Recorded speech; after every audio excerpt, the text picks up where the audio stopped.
మొన్న పవన్ కళ్యాణ్ గారికి సంబంధించినటువంటి పర్యటనలో జేఈఈకి సంబంధించినటువంటి ఎగ్జామ్స్ రాయడానికి వెళ్తున్నటువంటి కొంతమంది ఇబ్బంది పడ్డారు. వాళ్ళ వల్ల అంటే పవన్ కళ్యాణ్ గారి పర్యటన వల్ల కొంతమంది ఎగ్జామ్స్ రాయలేకపోయారు అని చెప్పి కొంతమంది మీడియా వాళ్ళు, వైసీపీకి సంబంధించినటువంటి నాయకులు కుక్కలు మురిగినట్టు మురుగుతున్నాయి. నేను ఇప్పటికే గతంలో ఒక వీడియో కూడా చేశాను. ఈ కుక్కలకి ఎటువంటి ఏమీ ఉండదు, అసలు ఏమీ తెలియదు. ఆకుకి దీనికి కూడా తేడా తెలియనటువంటి పని వీళ్ళు ఏదో ఒకటి చేసేయాలి, ఏదో ఒకటి మురిగేయాలి, మన పని మొరగటమే, మొరగకపోతే మనకి డబ్బులు రావుగా అనుకునే బ్యాచ్ ఇదంతా కూడా. ఈ బ్యాచ్కి మొన్న పోలీసులు కూడా చాలా క్లారిటీ ఇచ్చారు, ఒక లెటర్ హెడ్ కూడా రిలీజ్ చేశారు, చాలా క్లియర్గా అన్నీ చెప్పడం కూడా జరిగింది. ఈరోజు ఒక చెంప చూపిస్తే ఇంకొక చెంప చూపించమన్నారు కదా అని చెప్పి ఇంకో చెంప మీద కూడా చెప్పుతో కొట్టించుకుంటున్నారు అనమాట జగన్మోహన్ రెడ్డి గారు అండ్ బ్యాచ్ అండ్ సైకో, ఈ వాళ్ళకి సపోర్ట్గా నిలిచేటువంటి కొన్ని మీడియా పత్రికలు లేదంటే సోషల్ మీడియా బ్యాచ్. ఇంకొక చెప్పుతో కూడా, రెండు చెప్పులతో రెండు చెంపల మీద పెడా వాయించారు వైజాగ్ పోలీసులు.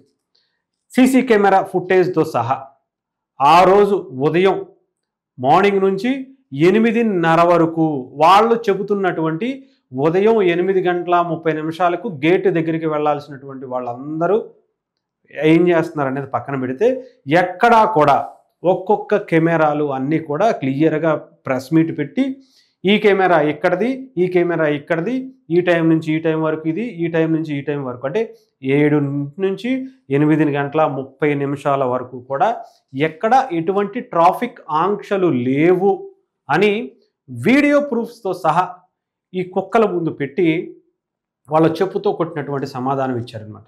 దానికి సంబంధించినటువంటి ఒకసారి ప్రెస్ నోట్ కూడా రిలీజ్ చేశారు, ఒకసారి చదివి వినిపిస్తాను. డిప్యూటీ సీఎం పవన్ కళ్యాణ్ గారు నగరంలో సోమవారం పెందుర్తి మీదుగా ఏజెన్సీకి సందర్భంలో ఎలాంటి ట్రాఫిక్ ఆంక్షలు తప్పలేదని, పరీక్షలు రాసే విద్యార్థులకు ఎలాంటి ఇబ్బంది కలగలేదని traffic ADCP K Praveen Kumar గారు తెలిపారు. నగర పోలీస్ కమిషనర్ కార్యాలయంలో మంగళవారం జరిగినటువంటి విలేకరుల సమావేశంలో ఆయన మాట్లాడుతూ పెందుర్తిలోని చిన ముషిడివాడ అయాన్ డిజిటల్ జోన్లో బోనంలో ఉన్నటువంటి 2 పరీక్ష కేంద్రాల్లో 1వ షిఫ్ట్ కోసం కొంతమంది జేఈఈ మెయిన్ పరీక్షల అభ్యర్థులు ఆలస్యంగా రావడానికి రాష్ట్ర డిప్యూటీ సీఎం పవన్ కళ్యాణ్ గారి పర్యటనకు సంబంధించి సోమవారం విశాఖ నగర పోలీసులు రూట్ బందోబస్తుపై నిందలు వేయడాన్ని, సందేహాలను మీడియా ప్రచారం చేయబడుతున్న దాని మీద గమనించామని, సదరు ప్రచారం పూర్తిగా అవాస్తవం అని, పరీక్షలు ఆడిట్ కార్డు ప్రకారం ప్రతిరోజు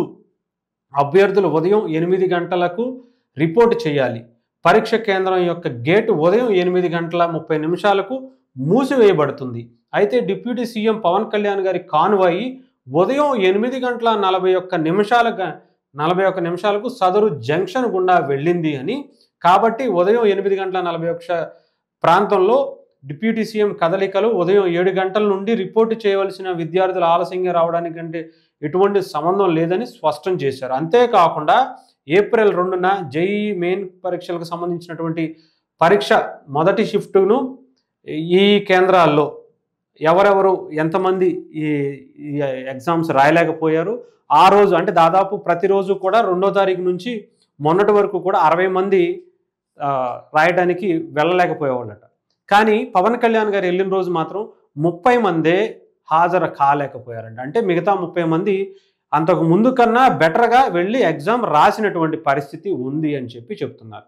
అంతేకాకుండా వీడియో ఫుటేజ్తో సహా ఇవ్వటం అనేది కూడా జరిగింది. ఒకసారి చూపించే ప్రయత్నం కూడా చేస్తాను. ఇది అఫీషియల్గా వైజాగ్ సిటీ పోలీస్ వాళ్ళు ఇచ్చినటువంటిది.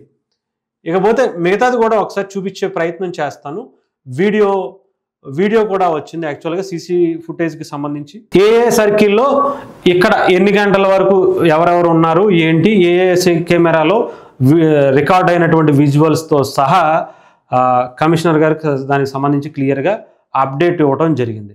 ఈ జంక్షన్లో ఇక్కడ ఈ టైం నుంచి ఈ టైం వరకు ఎటువంటి ట్రాఫిక్ ఆంక్షలు లేవు, చాలా క్లియర్గా ట్రాఫిక్ రోడ్డు కూడా ఖాళీగానే ఉంది అని చెప్పే ప్రయత్నం కూడా చేశారు. ఇక్కడ ఒక్కొక్క సీసీ కెమెరా అన్నీ ఒక్కొక్కటి కూడా బయటకు తీసుకొచ్చి చెప్పడం అయితే జరిగింది. అంటే కొంతమందికి పవన్ కళ్యాణ్ గారి పేరు మీదే వాళ్ళని ఏదో ఒకటి అనడం పేరు మీదనే వీళ్ళకి బ్రతుకు తెరువు, కాబట్టి వీళ్ళకి ఇలాంటి తప్ప ఇంకొకటి బ్రతుకు తెరువు అనేది లేదు. ఇలాంటి మురిగే కుక్కలకి వీటికి సమాధానం చెప్పాల్సిన పని కూడా లేదు. కానీ కొంతమంది అత్యుత్సాహంతో చెడుని చాలా ఫాస్ట్‌గానే తీసుకువెళ్తూ ఉంటారు. అలాంటి వాళ్ళ కోసమే పోలీస్ డిపార్ట్‌మెంట్ వాళ్ళు కూడా కొంచెం ఇలాంటి వాళ్ళకి సమాధానం చెప్పాల్సినటువంటి పరిస్థితి అయితే వచ్చింది.